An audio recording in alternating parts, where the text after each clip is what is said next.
Phyllis Bennis, she's joining us from Washington, D.C., is a fellow at the Institute for Policy Studies. Phyllis, thank you very much for joining us here on Al Jazeera.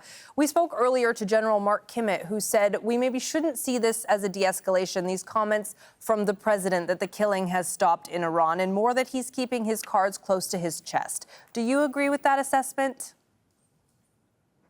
I think we don't know what President Trump is likely to do, and I think we have to be very aware that this could well be a way of hiding his intention of using military force. We do know that last June, the U.S. was negotiating directly with Iran and then suddenly was bombing Iran.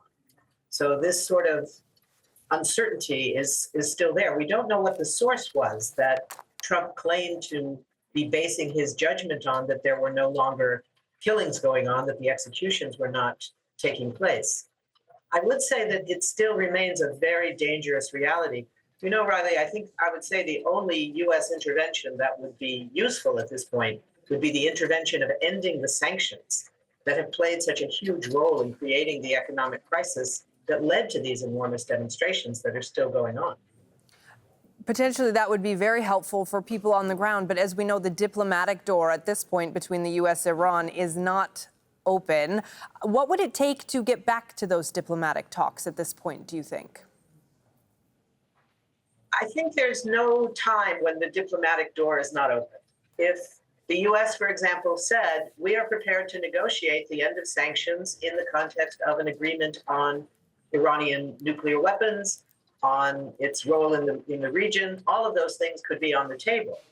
I think the Iranians would very likely be willing to negotiate on those issues. What they would lead to is obviously not something we can know ahead of time, but I think it would be a mistake to say that we can't have any more negotiations, we can't have diplomacy, because there has been this U.S. direct involvement and in June, but of course, long years of indirect support of attacks on Iran, covert actions, support for Israeli direct actions against Iran, all of that. But both sides are starting to see, I think, the potential danger of continuing this escalation, the danger that a military assault by the U.S. could lead to regional escalation. This is a very dangerous moment, and we have to take that very seriously. I don't think we should say definitively that this was Trump's way of covering for his intention to use military force, but we certainly have to recognize he has not taken that off the table. Would military intervention, in your opinion at this point, Phyllis, how would that help protesters on the ground?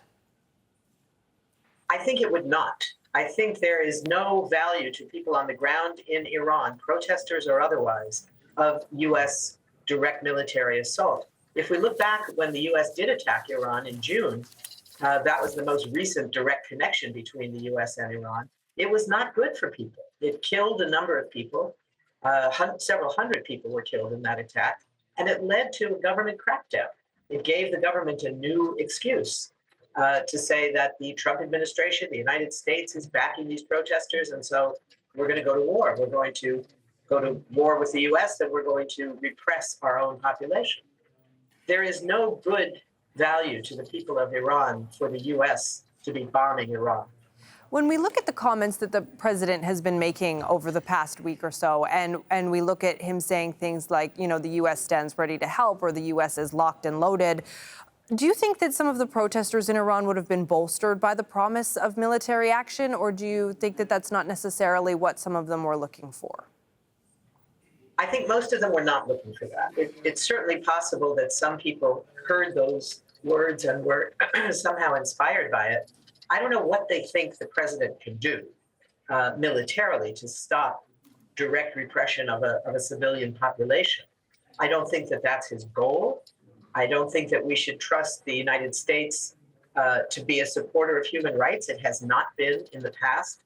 If we look at what role the United States has played around the world, it has supported regimes known for their levels of repression, often armed, backed, paid for by the United States. We only have to look at the U.S. enabling of the Israeli genocide against Palestinians to say that any U.S. claim that they are the bastions of human rights is a false claim. So I would hope that most people in Iran would recognize that and would not take seriously a promise from the Trump administration that somehow we will have your back, we will protect you. I don't see that it's either logistically or militarily possible, and I don't think that it's anything that this regime in Washington has any intention of trying to carry out. And Phyllis, when we talk about the catalyst that there has been for these protests, when we talk about the crippled economy, the ever-crashing rial that even since military action in June has fallen to new record lows multiple times, is this enough, do you think, to force the Iranian government's hand when it comes to diplomatic talks, when it comes to pushing them back to the negotiating table? I think that's possible, but I think the real question for Iranians is what's possible inside, internal to Iran.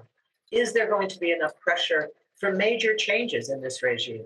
Major changes in how they're operating the economy, maybe major changes in some of who the people are that are running the government.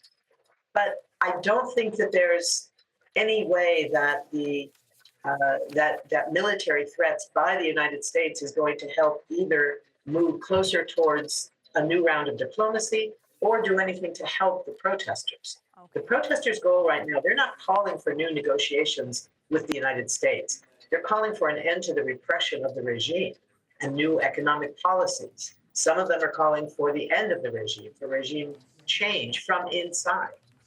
But I don't think they are calling for their main demand to be new negotiations. That's something at the governmental level. I think we do know when there are negotiations underway, the repression is not escalating. It's escalating when the U.S. is bombing. That's what we've seen in the recent past. Phyllis Bennis, thank you very much.